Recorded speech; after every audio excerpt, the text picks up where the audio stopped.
Previously on Barnyard Bikes. It's no BS, it's just get down to it, do it the right way. The sky's the limit. Yep. Like this is just what we came up with yesterday. I'm glad you let me talk you into 7-spoke. I'm glad you talked me into 7-spoke. Are you kidding me? It's cool. I like it. It's gonna look good on that bike.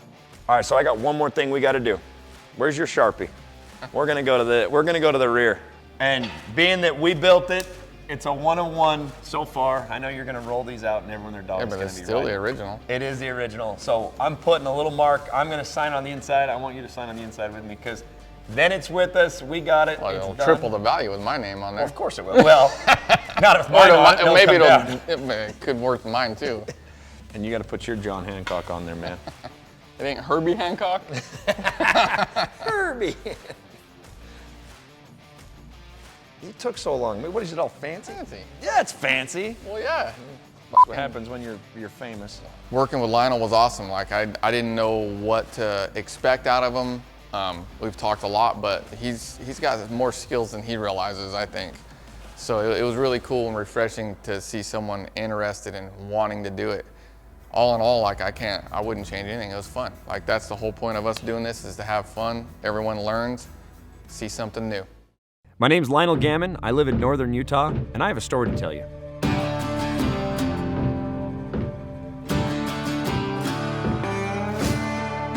Not too long ago, I was cleaning out my grandfather's barn, and I found a vintage Harley-Davidson motorcycle.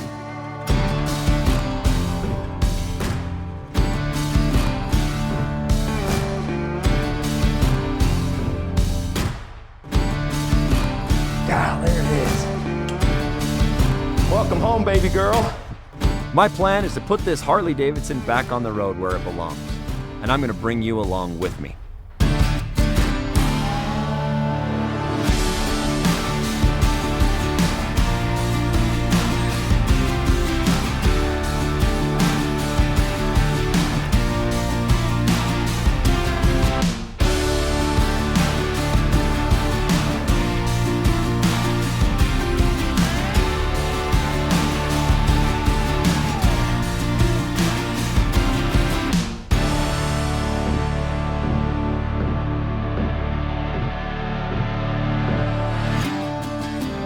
So come along with me on this adventure as I learn to build and put a motorcycle back on the road. And I'm going to call it Barnyard Bike.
The boys are back in town. That's Rick and Pat. They came here to Jack Wagon Ranch, and the only reason they came is because I'm so far behind on this motorcycle. These guys are so stellar. They literally took time out of their day, came here, and they are gonna help me do the full mock-up. Well, mock-up now, what I'm learning is you take every single part of the motorcycle, put it into the bike, make sure it fits, make sure it lines up perfectly, and it's how you want it, and then you tear it all right back down again, which to me seems ridiculous.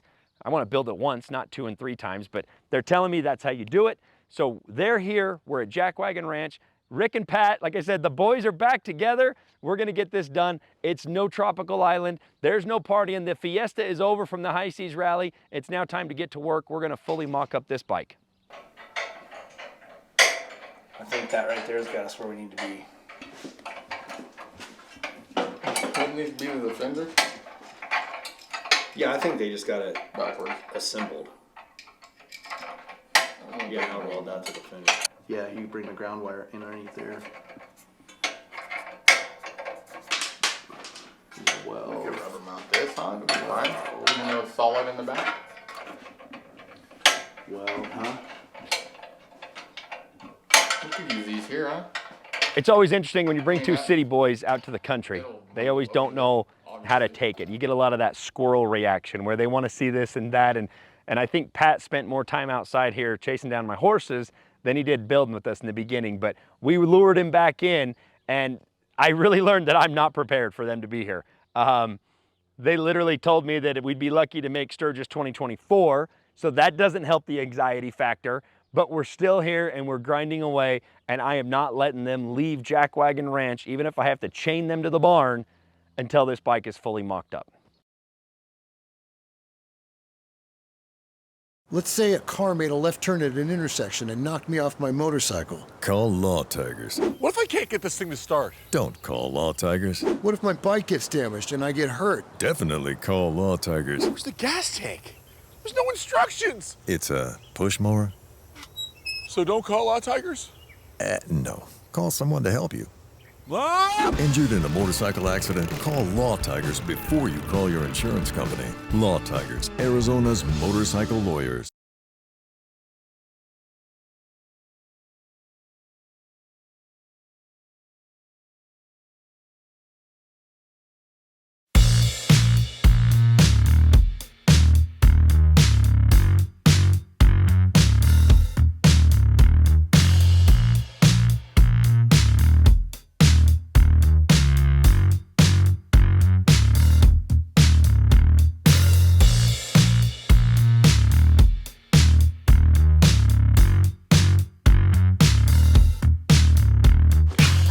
So we've torn the rear tire off for the third time now, and we actually have got a Mohawk rear fender is what we made with Pat, and it's actually making contact with the swing arm. So had to tear it off again. Of course, we did it once to get the spacing right. We've done it twice now to make sure the caliper was right, and now we're doing a third time to make sure that we're actually not hitting into the swing arm. So finishing that up now, and we're gonna put that rear tire back on, size the chain, make sure it's right to go, and take on to the next step.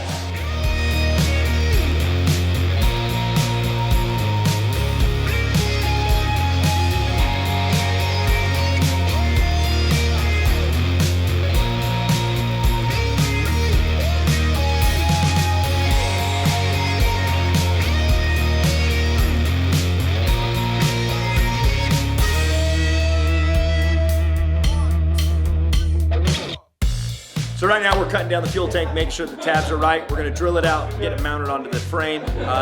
We gotta work on building wheel spacers as well, so we're actually gonna load this up on the trailer. We're gonna take it into Tony Tucker over at Tucker Speed. He's letting us run some stuff on the lathe and make sure we use some of the equipment that he's got that of course I don't have. And I'm learning all the lingo, it's, you know, the lathe and you know what you cut. And they're giving me a good education as I keep saying the wrong thing.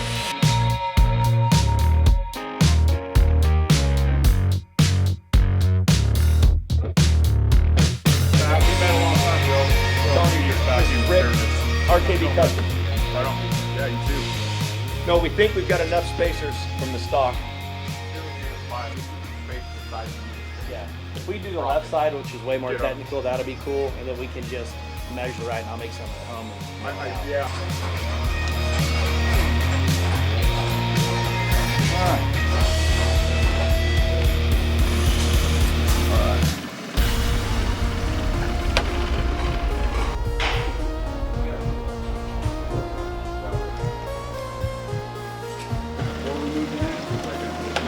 Actually, this side probably the road. Yeah, Yeah, they get the road.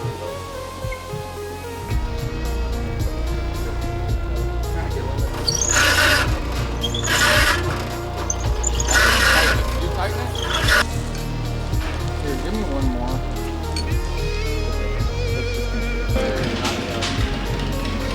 Was it stuck pretty good? But anyway.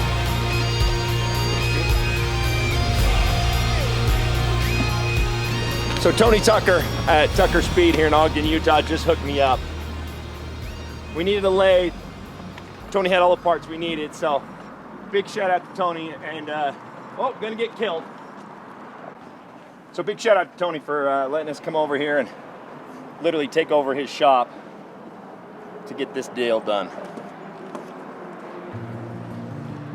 What do we do over here? That's a stupid question. So what we had to do is didn't have wheel spacing, axle spacers. So we had some stock ones. Thankfully some of those would work, and then we were able to actually mill some new ones from stock. And I say mill, it's because Rick knows exactly what he's doing. On the High Seas Rally, Rick, Pat, and I all made a toast to custom motorcycles, and it's a surreal feeling to be standing here at your own ranch and never thought you would actually have a custom motorcycle, but actually build one, and to get it do it with these guys. I mean, it was one of those opportunities that I am so thankful for, that you get to have a toast with guys that are custom bike builders and then build a custom motorcycle with them. I mean, that's a cool opportunity.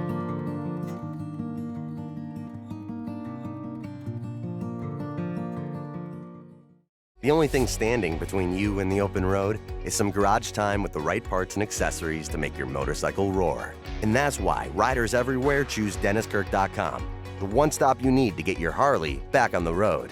Our knowledgeable tech staff will help you navigate our more than 185,000 parts, apparel, and accessories that are ready to ship today, with free shipping on all orders over $89. So tune up your ride and get ready for the next adventure.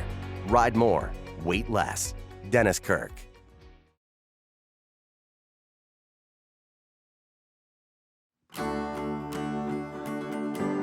So the bike's been mocked up, and we've now torn it all the way back down again. So I don't really like the fact that I've built it, now I'm tearing it down, and then built it, and then tearing it down, but that's the case of building a custom motorcycle. The guys are headed back to their shops, and I've got to head to Idaho. The reason I got to go to Idaho is it's now time for powder coat and paint. And I'm going to my guy, James Patience at Ground Zero Customs, to help me paint this motorcycle, because Sturgis is coming and I've got to get this bike done. The next step is paint and powder coat, so we're going to Idaho Falls, Idaho to paint it up.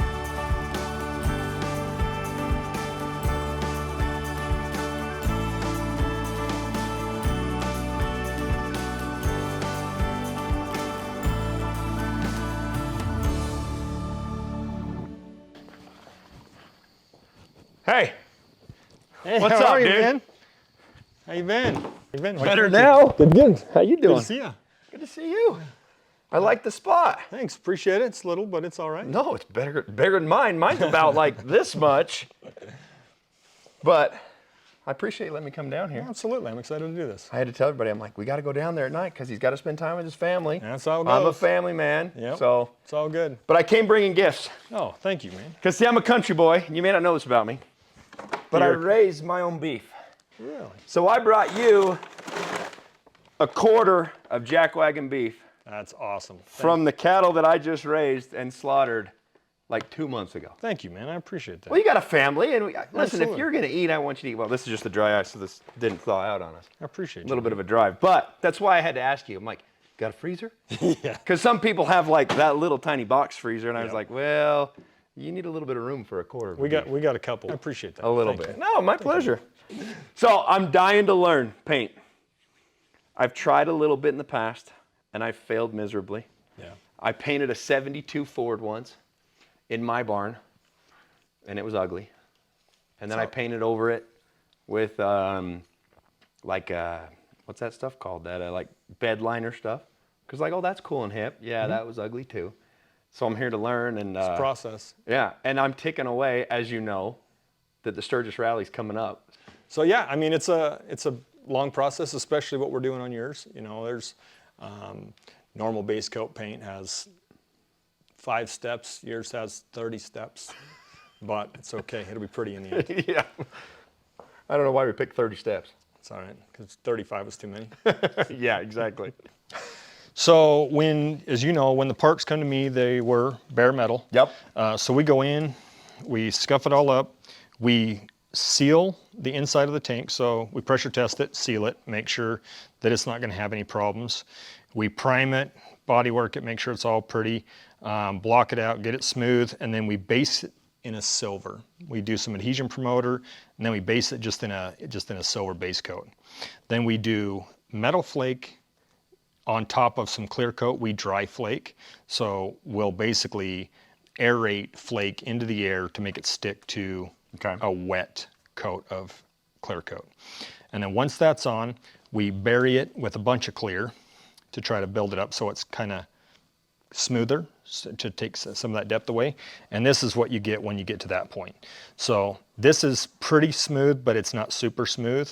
And since we're gonna do candies, a candy is a transparent paint. So we're gonna do a transparent paint over the top of this. So we want the metal flake to still sheen through, but we want it to be whatever color you chose. So once we get to this point, we have to go back and resand this all to smooth it out. So basically, this is all sanded, ready for the flake, but if you basically make it shiny again, it's just back to what it's supposed to look like.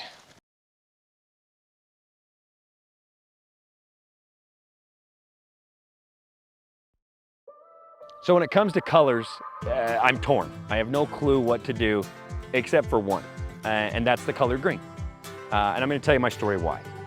I was always told and taught that green was a bad color for motorcycle riders. I don't know if it was superstition, legend, folklore, I don't know what it was, but I was always told that green was bad color. Either it was bad luck, and there's all these stories of why, but to me, I don't care if green's a bad luck color for a motorcycle. I've always loved green. So I have to have green in this Barnyard bike, no matter what. And as I think more and more about it, as I look at the bike, of how we've mocked it up and how much powder coat there'll be, I realize, you know, a main staple of this bike is black. So of course we gotta have black now because I want it to flow from the hard parts to the tins. So if we've got black flowing from the motor to the frame to the paint, you know, I think that's a good contrast with some green accents. And then of course there's some chrome.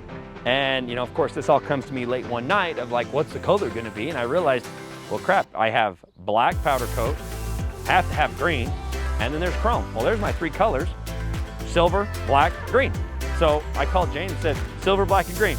And he said, I'll take it from there. And I have no clue what he's worked up. I have no idea, but that's what we're going with: silver, black, and green.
Dude! So that's it. Are you kidding? We'll get it all wet sanded and polished out, but that's really...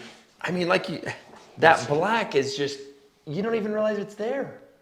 Yeah, that's what it'll be like. And then in the sun, the black will just look like a shadow more than anything. So in the light, it's gonna be beautiful. And when you actually see it in the sun, that's gonna look like a teardrop, and the side's still gonna be dark. The green's gonna change multiple colors because the black shade is multiple steps. Yeah, I mean, that black doesn't even do justice right now. I mean, it's not even doing its job because it doesn't have enough light to hit it. So looks super dark, be really pretty in the sun. Oh yeah. But now we go in, we let it flash off, cure, and then we'll wet sand the whole thing down, give it a good polish, and it'll be ready for you. That's amazing. Dude, I am blown away. To think what we talked about and now what we've come to. That's how it always goes. And again, that color from Orion I thought was awful. Yeah. I thought this color was not going to be what this is. On the website, it just doesn't portray it as pretty as it is. It's such a nice color. I'm so glad we went with the candy. Like, you educated me on that. I wasn't sure what that all meant and what that all went into. And it's a nice classic look, but it still looks traditional. It's timeless. It'll be, I know initially we were talking about putting a bunch of graphics in here, and as soon as we saw it mocked up, it had to go this way. Yeah, so. it was a good call. Okay, man, so I absolutely love it. Awesome. I mean, I can't thank you enough. And I've wasted your entire night and morning now. And I think you've got 3 hours till you've got to clock back in. I got to start work at 3. And so, man, I'm literally, let's wrap this up. Do we need to do anything? Do we need to let it just be here? It just needs to be for a little bit. The fact that you knew the color, you knew the thought, and you took the original idea and said, no, that's not right, let's do this. And I didn't fully understand it, even when you told me in the parking lot. And I'm like, oh, wait, okay, I'm starting to grasp it. But, dude, this is perfect. I mean, this is better than I ever imagined. Yeah, it's cool. It's going to be really nice addition to everything you've already got going on there. So, okay, I'm headed out of here. Okay. Go to bed. Awesome. Your wife's waiting for you. She's probably asleep now.